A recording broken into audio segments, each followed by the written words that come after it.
Film ini dibuka di suatu malam di kota London. Di sebuah panti asuhan, Sophie sedang bersembunyi di balik selimutnya. Hanya dia yang terbangun pada malam itu karena Sophie mengalami insomnia berat.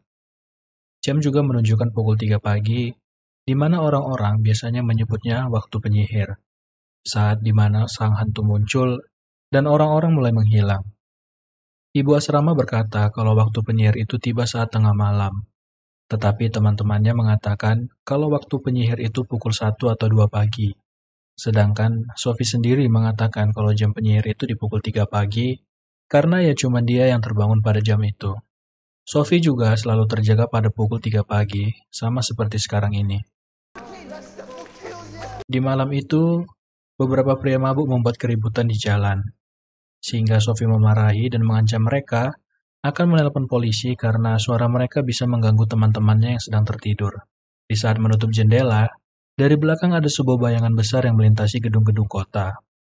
Sophie pun kembali ke tempat tidurnya. Untuk mencoba kembali tidur, dia membaca sebuah buku dengan bantuan senter untuk penerangan. Di saat yang sama, ibu asrama pun datang untuk memeriksa apakah anak-anak sudah tertidur. Sophie pun berpura-pura tertidur saat ibu asrama mengecek ke ruangan. Kucing yang bersamanya tiba-tiba mengerang seperti mengetahui sesuatu dari luar. Ada suara keributan dari luar saat Sophie mencoba melihat keluar.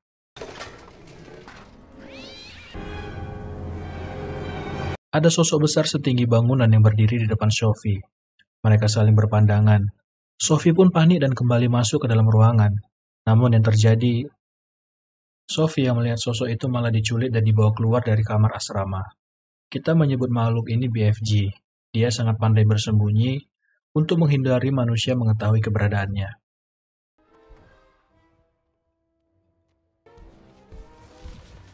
BFG pun membawa Sophie keluar dari kota London, melewati hutan dan pepohonan, bahkan melintasi laut dan kemudian masuk ke sebuah kabut, kemudian mereka menghilang. Sophie dibawa ke tempat yang dia tidak pernah tahu dan dia kunjungi sebelumnya.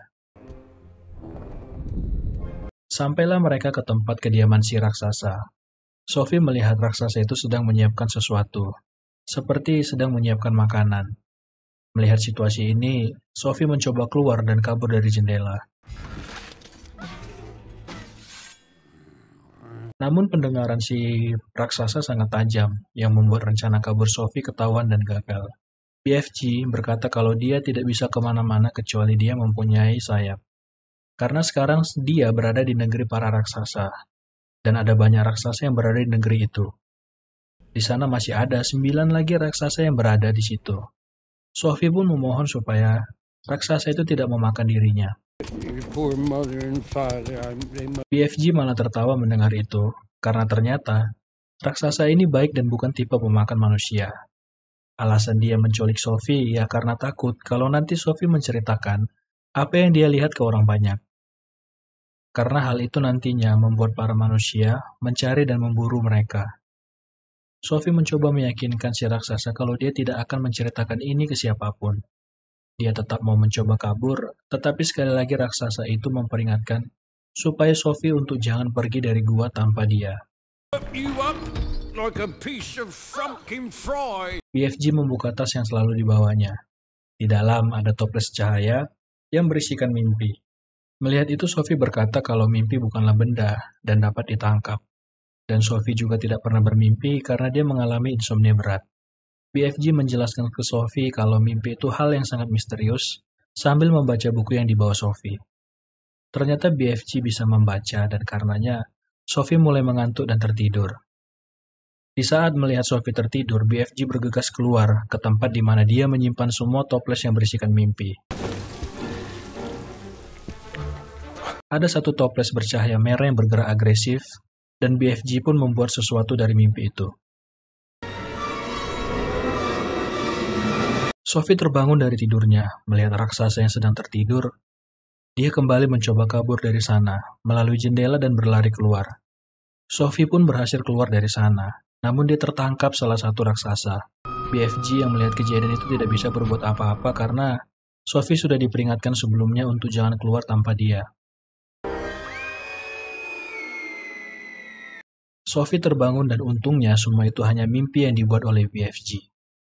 BFG kembali menjelaskan alasannya melakukan itu karena raksasa lain di negeri ini tidak seperti dirinya. Mereka memakan manusia dan kalau sampai Sophie ketahuan berada di sana, pasti langsung dimakan. Sophie juga melihat BFG mengambil minuman yang aneh, karena di minuman itu gelembung soda malah naik ke atas bukan ke bawah.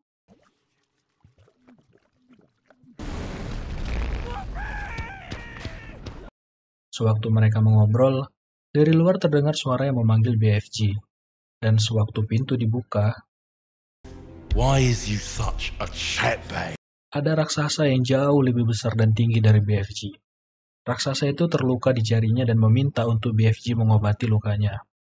Tetapi raksasa ini takut dengan air. Dia mencium bau manusia di rumah itu dan mencari dari mana sumbernya berasal. Sofia melihat itu bersembunyi di dalam timun. Raksasa jahat mau mencoba memakan timun itu karena ada wangi yang enak dari dalamnya. Tetapi melihat Sophie di dalamnya, BFG melarang untuk jangan memakan timun itu karena dia hanya memakan manusia dan bukan sayuran. You is an insult to giant people. Setelah raksasa jahat pergi, BFG membawa Sophie ke tempat di mana dia menyimpan toples-toples berisikan mimpi. Untuk membersihkan Sophie dari getah timun tadi dan memberikannya pakaian ganti, juga menyiapkan tempat untuk Sophie tertidur. BFG hari ini akan bekerja lagi. Setiap hari pekerjaannya adalah mengumpulkan mimpi-mimpi untuk ditiupkan ke manusia yang tertidur. Tempat di mana Sophie tidur dipenuhi juga dengan toples-toples berisikan mimpi, dan itu sangat terlihat indah dan bagus. Sekali lagi Sophie merayu raksasa supaya dia bisa ikut bersamanya untuk mengambil mimpi. Sophie berjanji tidak akan menceritakan ke siapapun tentang semua ini. Ya, karena dia juga akan berada di negeri raksasa selamanya. I promise I am.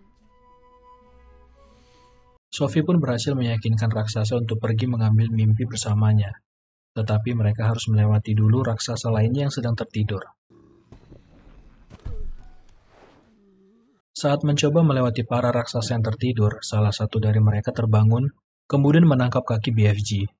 Mereka melarang BFG keluar dari negeri itu, karena mereka juga nggak mau kalau sampai para manusia mengetahui keberadaannya yang nantinya malah membawa para manusia ke negeri raksasa. Mereka pun menjahili BFG dikarenakan tubuhnya yang jauh lebih kecil dari 9 raksasa lainnya.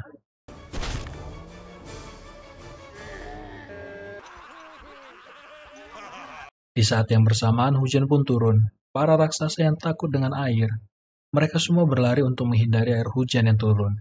Salah satu raksasa menemukan selimut Sophie yang terjatuh. Mereka pun mengetahui kalau BFG membawa manusia bersamanya. BFG membawa Sophie ke puncak bukit tempat dia mengumpulkan mimpi. Di sana ada pohon besar, tetapi pohon itu terlihat biasa saja. Namun ketika melihat dari pantulan air, banyak mimpi yang hinggap di pohon itu. Mereka harus menyelam ke dalam air untuk masuk ke dalam dunia mimpi. Raksasa menjelaskan kalau mimpi itu datang seperti tiupan angin, berkilau dan sangat lembut.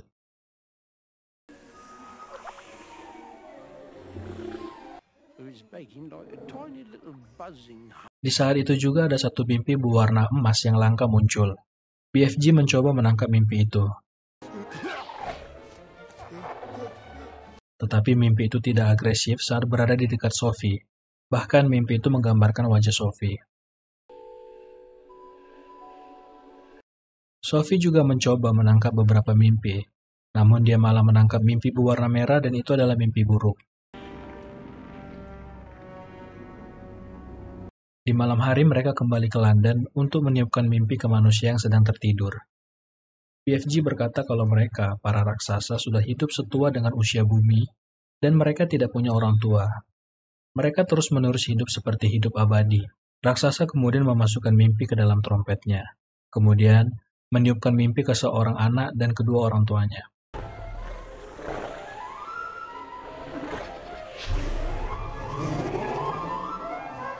Di dalam mimpi anak itu, ayahnya menerima telepon dari Presiden Amerika yang mencari anaknya, terus berbicara dengan anaknya seperti seorang teman.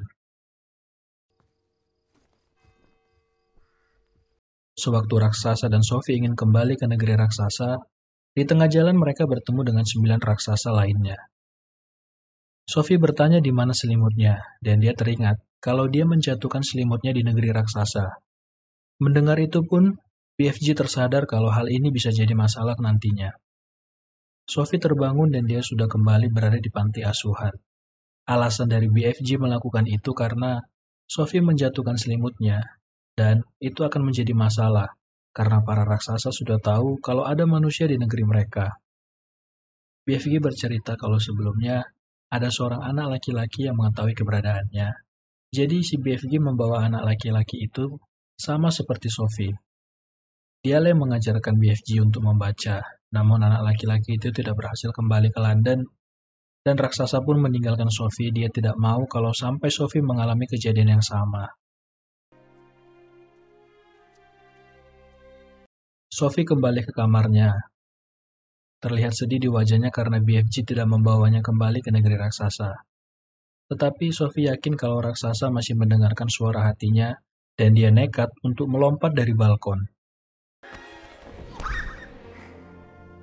BFG pun nekat membawa Sophie kembali ke negerinya, tetapi raksasa jahat sudah melihat mereka kembali dan sepertinya sudah merencanakan yang jahat. Saat Sophie dan raksasa baik mencoba memikirkan cara untuk menyingkirkan para raksasa jahat pun datang dan mereka mulai mencari di mana Sophie bersembunyi. Mereka bahkan membuat kerusuhan di rumah raksasa, menghancurkan semua mimpi yang sudah disimpan.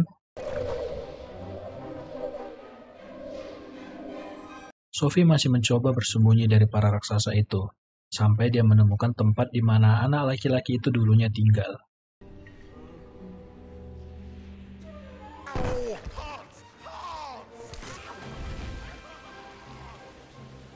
Melihat itu, BFG pun marah karena rumahnya dirusak dan juga semua mimpi yang sudah dikumpulkannya dirusak. Dia mengusir para raksasa itu dengan air dan api. Sophie melihat lukisan dari Ratu Inggris dan mendapatkan rencana. Mereka harus menemui Ratu dan meminta bantuan dari Ratu. Mereka menyiapkan mimpi menyeramkan untuk sang Ratu. Mereka membuat mimpi kalau ke-9 raksasa berada di Inggris dan mereka mulai menyerang dan memakan anak-anak. Mereka pun berangkat ke istana Inggris dan meniupkan mimpi buruk untuk Ratu. Ratu terbangun dan menceritakan mimpi itu ke asistennya. Mimpi itu juga didukung dari berita yang di koran yang berisikan informasi tentang hilangnya anak-anak di malam hari. Memang anak-anak itu diculik, tapi mereka ragu kalau yang menculik adalah raksasa. Sewaktu jendela dibuka, Sophie berdiri sama seperti di mimpi yang mereka buat untuk Ratu. Sophie menjelaskan bagaimana dia bisa berada di sana, dan dia membutuhkan bantuan dari Ratu sama seperti dalam mimpinya. Ratu pun mengingat mimpi itu dan bertanya di mana raksasa yang mengantarkan dia. BFG sedang bersembunyi di balik pohon, dan saat dia muncul ke depan Ratu, para tentara Inggris langsung berkumpul. Ratu juga memerintahkan untuk jangan menyerang dulu, dan raksasa datang ke depan Ratu memperkenalkan dirinya, juga tujuannya untuk membantu sang Ratu. Ratu pun menelpon seluruh aparatur pertahanan negara. Kemudian Ratu mengundang BFG ke dalam istana untuk jamuan makan.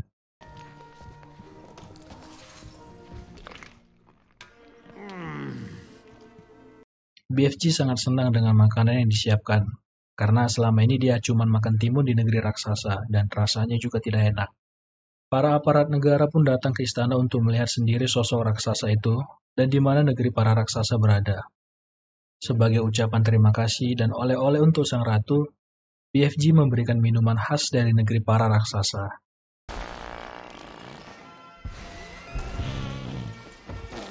Setelahnya mereka berangkat menuju negeri raksasa diikuti helikopter dari tentara London.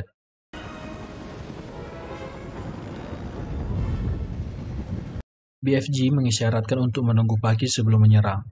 Sophie dan raksasa menyiapkan mimpi buruk untuk para raksasa yang sedang tertidur. Namun dia lupa membawa kembali trompet untuk meniupkan mimpi. Sophie pun nekat untuk membawa toples mimpi ke tengah raksasa yang sedang tertidur.